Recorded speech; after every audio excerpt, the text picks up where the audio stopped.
impressive roll counter right there from Strickland. That was nicely done, man. That was slick. Cerebral wrestling by Swerve Strickland here tonight in our main event, Brian. I talked about Jay White as a great defensive wrestler. That was a great defensive move by Swerve Strickland, and that got him another 3 points to put him at 6. Let's take a look at the updated standings in the Gold League of the Continental Classic. There you see Swerve Strickland, John Moxley level with 6, Roosh, Jay White with 3, Mark Briscoe, Jay Lethal, both men still denied any points here in the Continental Classic. What a victory for Swerve to cap off Dynamite tonight, and next week AEW debuts Montreal, Quebec, Canada. Christian Cage, Adam Copeland, the TNT Championship match live on Dynamite. Plus this Saturday, Blue Division action, Blue League action. Bryan Danielson, Eddie Kingston, Andrade versus Garcia, Claudio versus Brody King. We'll see you Friday night for Rampage. Yo, party peeps, what is up? It's your boy, the best gabber in the biz. Another successful night of the Continental Classic is officially in the books with Swerve and Jay White absolutely tearing it down in the main event.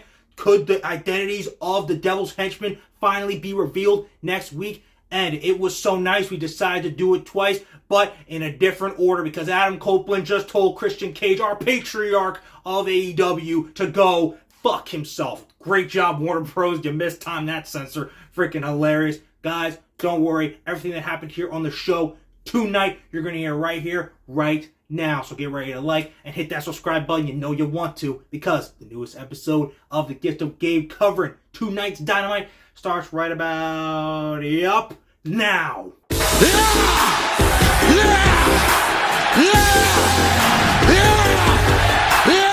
Okay, you guys, so all across the night, once again, the C2 dominated with 3 awesome matches all across the board. Moxley versus Jay Lethal, Roosh versus Mark Briscoe, and in the main event, Mr. Truly self-proclaimed elite Bang Bang Gang leader Jay White, the Switchblade, versus Master of Swerving when he drives, Swerve Strickland. All these matches were super dope, with Swerve and Jay White absolutely being at the very top, and the winners come from John Moxley and Roosh and Swerve Strickland, with Strickland and Moxley being the only ones currently to have, count them, 6. That's right, 6 points all across the board, looking like 2 of the strongest favorites from the beginning, and proving it already in this tournament, and likely to possibly win. Roosh is trying to work his way back up, and I'm guessing Mark Briscoe will somehow get that kind of big upset win that, you know, we could see from him. Like maybe he knocks off, you know, Swerve Strickland, or even a Jay Lethal, or even a Jay White. Like, who really knows? This tournament has already been so great. 2 of the matches for these 6 guys are finally in the books. They have 3 more sets. Who will be the one to come out on top and win this tourney? Honestly, it looks really good for somebody like Swerve. He's dominating already. 2 straight dope matchups against Lethal and Jay White. He dominated both Jays and freaking looked fantastic doing it.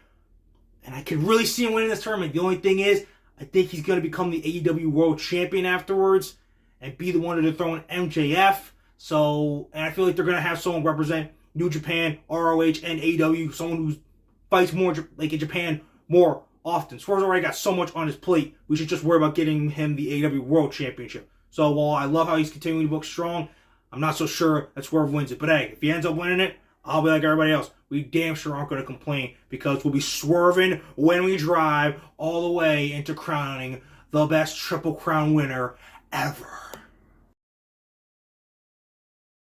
You guys, tonight, MJF almost was attacked at the hands of the Devil's Henchmen, which, by the way, we all got faked out. Our screens literally all faded to black, and we were like, whoa, whoa, whoa, whoa, what? Technical issues, like what the hell's going on? Like, we were like, did we lose a show? Did it for like a solid maybe 4 or 5 seconds before lettering popped up on the screen saying this in the shadows, the game now begins. MJF, Samoa Joe, will you face the unknown next week in a tag team match? MJF, are you a hero? And now the match has been made. MJF and Samoa Joe, they're going to face 2 members of, I guess they're going to be called the Unknown. These freaking random henchmen that have been beating the hell out of anybody and everybody whenever they have gotten the chance here in AEW for like the past like month and a half, 2 months, with the Devil still no idea conclusively who he is. But maybe next week we will finally get to find out who is under these masks of these devil henchmen and get a little bit closer to solving, like MJF said, this Scooby Doo mystery of what the hell is going on around here. In terms of the AEW World Championship, news coming all around, all over the place. MJF is legitimately banged up. Part of me has me leaning towards, maybe they're just gonna have Joe crown as champion. But like I said, Swerve is right there, and I can't see them giving it to Joe and then potatoing it right over to Swerve. And plus, it sounds like a torn labrum. Like, it's something you can deal with. Like, and MJF is, I don't know, he said he wasn't gonna wrestle much, so we'll see what happens next week. It's something he can persevere with and get through to the match. Point is, I'm looking forward to MJF and Samoa Joe still, and I'm looking forward to seeing what the hell is going to go down when these devil henchmen finally actually compete in a match against Maxwell, Jacob, Friedman, MJF, our devilish world champion, our scumbag, and the number one contender, Samoa Joe. All while the devil just kickbacks and has a laugh.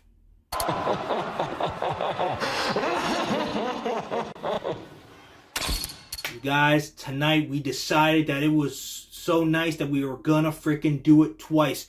Adam Copeland repeated those famous 3 words that were told to him by Christian Cage right after he debuted here in AEW, his first Wednesday Night Dynamite. He literally said, plain as day, go fuck yourself.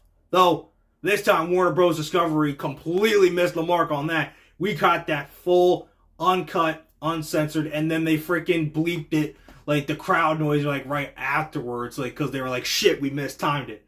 But, honestly, promo was great. Christian Cage bringing up Adam's mom and how he didn't have a father figure in his life. He's like, yeah, I'm the patriarch, but I'm not going to be your father. We're brothers, being that instigator, bro. Freaking fantastic. Then gets kicked in the balls. And then, like I said, to go fuck himself by Adam Copeland. Dude, the match is made official next week. Montreal main event. Adam Copeland versus the Patriarch. The greatest AEW TNT champion of all time. Our father, Christian Cage. This match is going to slap so hard. I think Christian Cage, without a doubt, walks out still champion. We were on what the hell's going to happen? Is he going to win clean? Nope, I doubt he does. Just Nick Wayne's been taken out, and so has Killswitch. So I think there's only one person left, and that is the rumored signing of the East Coast Express, half of Nick Wayne's GCW Tag Team Championship winning combo over in GCW. Oliver Jordan, I think he makes his debut next week to join the Patriarchy, Christian Cage, and the rest of his family in order to add to his number of sons here in AEW and helps him walk out still the TNT champion. Because Christian Cage, he can't go fuck himself because he is our father. He is forever our TNT champion.